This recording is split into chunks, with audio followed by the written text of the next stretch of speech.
औज़ुबिल्लाहिमिनश्शैतानिर्रजीम बिस्मिल्लाहिर्रहमानिर्रहीम। दिल से जो बात निकलती है असर रखती है, पर नहीं ताकते परवास मगर रखती है। माय डियर फ्रेंड्स, आज हम अपेंडिसाइटिस के ऊपर बात करेंगे। अपेंडिसाइटिस का डायग्नोसिस क्या है, किस तरह से उसको डायग्नोस करना है। इसके हवाले से एक चीज़ जानना बहुत ज़रूरी है कि इसकी लोकेशन क्या होती है। इसकी लोकेशन ये राइट इलियक फोसा है। This is called right iliac fossa.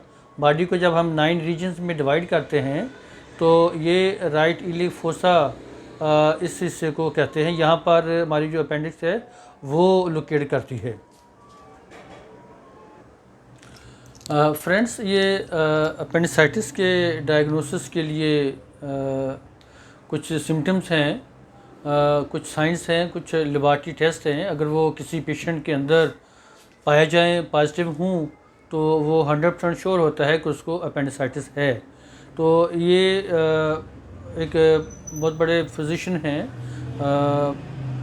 कोई यूरोपियन कंट्रीज से उनका ताल्लुक़ है, अल्वारेडो के नाम से है। तो उन्होंने अपना इस तरह से एक डिफरेंट सिम्टम्स को मिला के एक स्कोर टाइप बनाया है कि अगर किसी बंदे के अंदर इतने स्कोर आए तो वो अपेंडिसाइटिस में आता है, तो अगर वो स्कोर कम है तो वो अपेंडिसाइटिस में नहीं आता। तो ये बहुत ही अफेक्टिव किस्म का ये फार्मूला है। मैंने बहुत सारे पेशेंट्स में इसको अप्लाई किया है जहाँ पर ये इसके स्कोर ज़्यादा आते हैं तो वो अपेंडिसाइटिस उसमें पॉजिटिव होती है।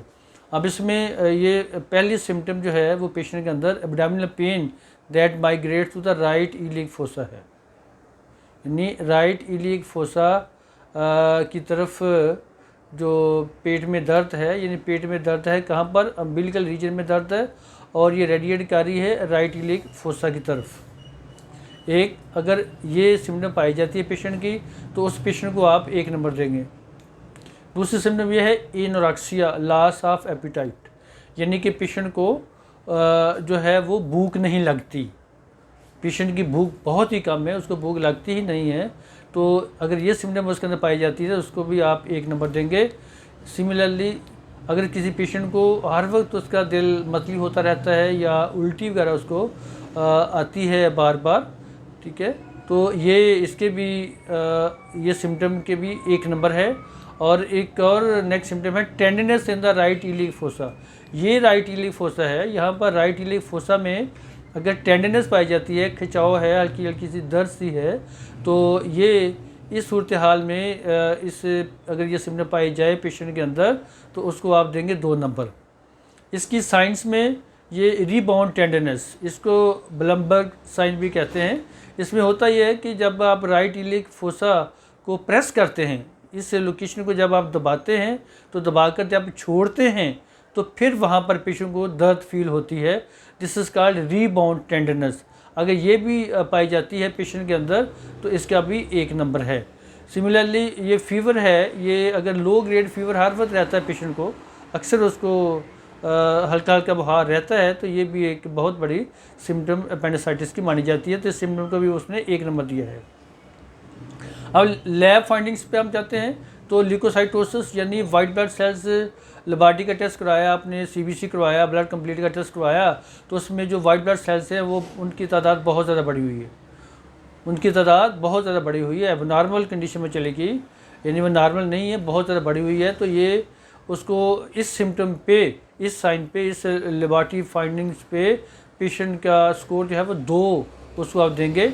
और इसी तरह से न्यूट्रोफिल्स की तादाद अगर बढ़ी हुई है, यानी 70% से ज़्यादा न्यूट्रोफिल्स की तादाद, तो इसमें भी, इस सिम्टम में भी, इस सूरत हाल में भी, साइन में भी आप पेशेंट को 1 नंबर देंगे। सो इस तरह से जब आप टोटल करते हैं तो ये 10 नंबर बनते हैं, 10 नंबर बनते हैं।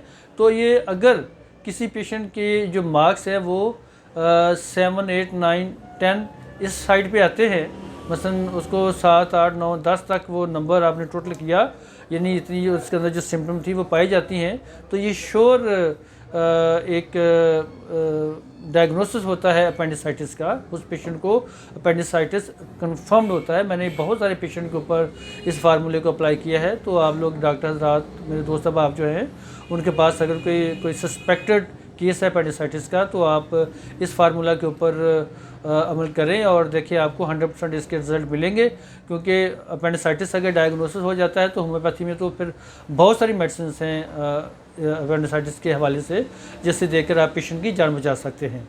माय डियर फ्रेंड, मेरा नाम होम्योपैथ डॉक्टर मोहम्मद इकबाल काशिफ है। मैं कई सालों से Hamid memorial homeopathy medical college में मेडिसिन पढ़ा रहा हूँ। आप प्लीज़ मेरा channel the miracles of homeopathy को सब्सक्राइब करें, मेरी वीडियोस को आप लाइक करें और शेयर करें। बहुत शुक्रिया। अल्लाह हाफिज़।